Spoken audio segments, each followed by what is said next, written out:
Yes, guys, it is Friday, last day of the week. I've been up since 5:30. I've had 300 milligrams of caffeine already, and I am bouncing off of the walls. So let's get straight into this one. And there's quite a lot of City news in this one for the City fans that are watching this. First of all, as always, let's start with Harry Kane. He's not going to sign a new deal with Tottenham and could be opening to join German giants Bayern Munich. That's not really new, to be honest with you. We know that he wants to join Bayern Munich. Kane will consider leaving Tottenham if the club decides to accept a transfer fee, but won't force a move this summer.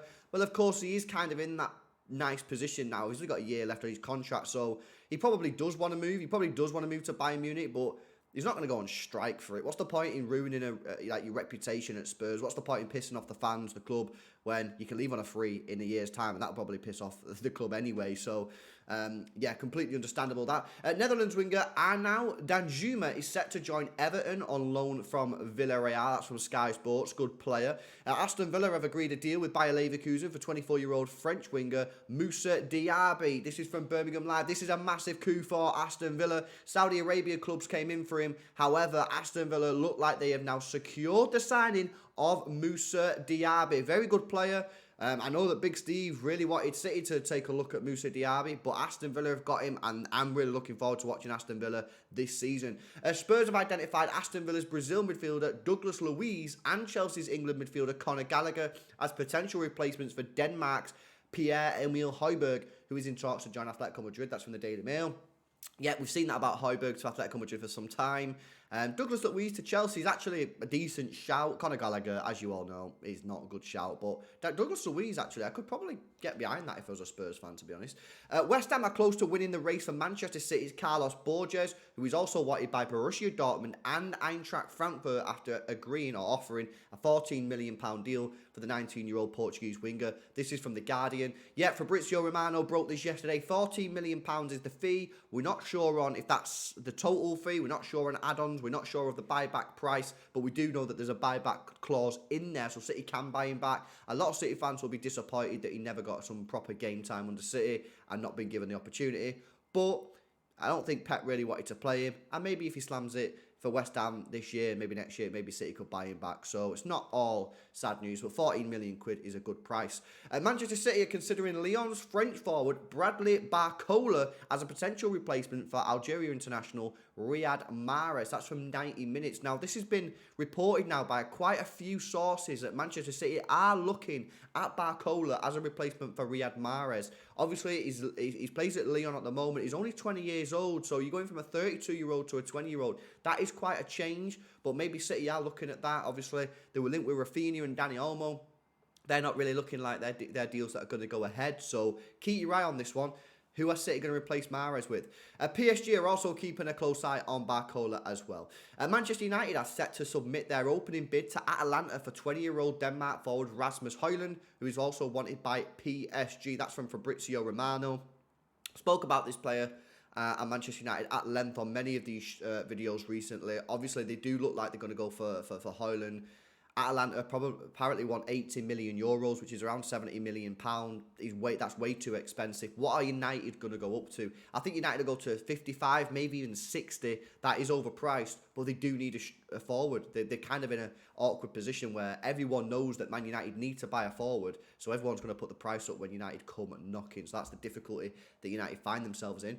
David De Gea has rejected an offer of 5 million euros, which is £4.3 million a year, to join Inter Milan, with the 32-year-old Spanish goalkeeper holding out for an after-tax salary of £8.7 million after being released by Manchester United. That's from Daily Record, so he looks like he's chasing the cash.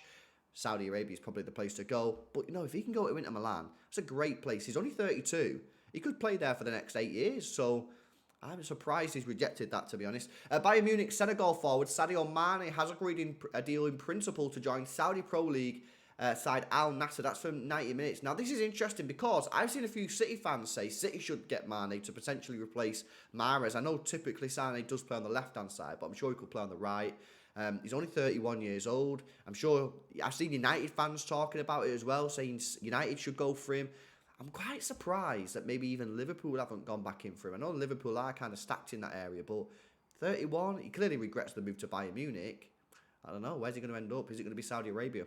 Fulham boss Marco Silva has been offered a 2-year deal worth £40 million to take charge of Saudi Arabian club Al Ahly. That's from Sky Sports. This deal is weird because we've been talking about this, Marco Silva to Saudi Arabia, like 3 weeks ago, 2 weeks ago, and then it all went dead, and it seemed like he rejected it. And now, with the last 24 hours, it's resurfaced again. So I'm not sure what's happened there. I don't know if Saudi Arabia have upped the wage.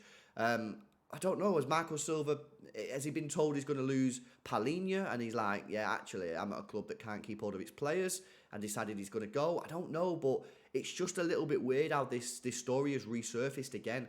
Al Ahly are also targeting Arsenal's Ghana midfielder Thomas Partey. That's from the Daily Mail. Brighton are closing in on a £15 million deal with Fiorentina for 25-year-old Brazil defender Igor Julio. That's from the Telegraph. Brighton, of course, have to make some good signings. They've lost McAllister. They're going to lose, what's his name, Caicedo. You know, Mitoma's probably going to stay, but Caicedo and McAllister are big players, so they need to get in the transfer market and sign the right players, otherwise they could have a dip. West Ham are stepping up their interest in Southampton's England midfielder James Ward-Prowse and are prepared to let 24-year-old English midfielder Flynn Downs move in the opposite direction. That is from The Guardian. Yeah, James Ward-Prowse, I don't think that's a particularly great replacement for Declan Rice, but it is what it is. PSG's Italian midfielder Marco Verratti is a potential target for Liverpool. I think that's actually a good signing. I think that would be a good signing for Liverpool. I don't think it costs too much. Liverpool need to beef up that midfield depth, and I think Verratti's a good option. He does have some injury issues and that, but if they can get him for a good price, he's only 30, I think it's a good signing. I think he'd work well in a Klopp side.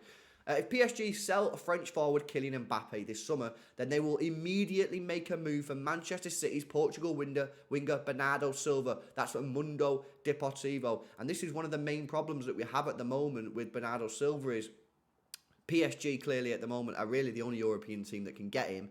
And it looks like that is on the basis of Mbappe leaving. And how long is it going to take? What about if Mbappe leaves with a week or 2 weeks to go, and then they come in with a big bid for Bernardo Silva? What we're going to do then? Are we going to let him go in the last week of the transfer window?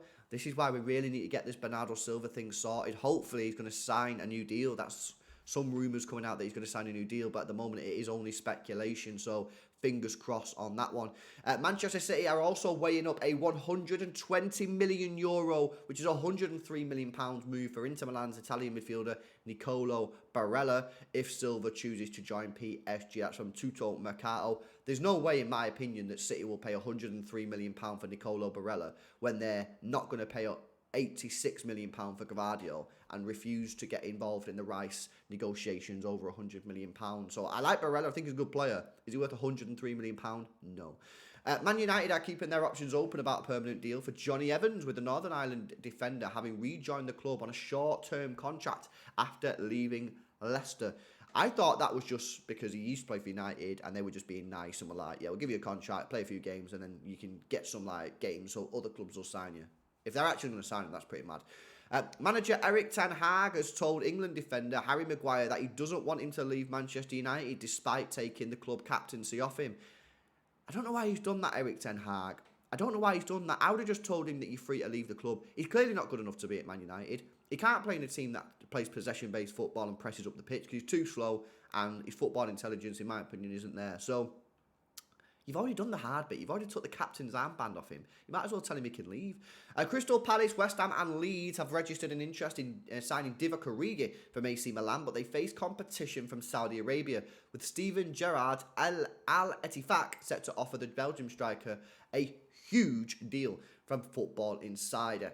I kind of forgot about Origi, to be honest, but on his day, he's not bad. Albania striker Armando Broja is set to stay at Chelsea and fight for his place next season, despite reported interest from West Ham. You know what? I actually like Broja. I think he's a good player. I think he's very physical. I think he kind of suits the Prem. I think he can finish relatively well as well. He just needs to be playing.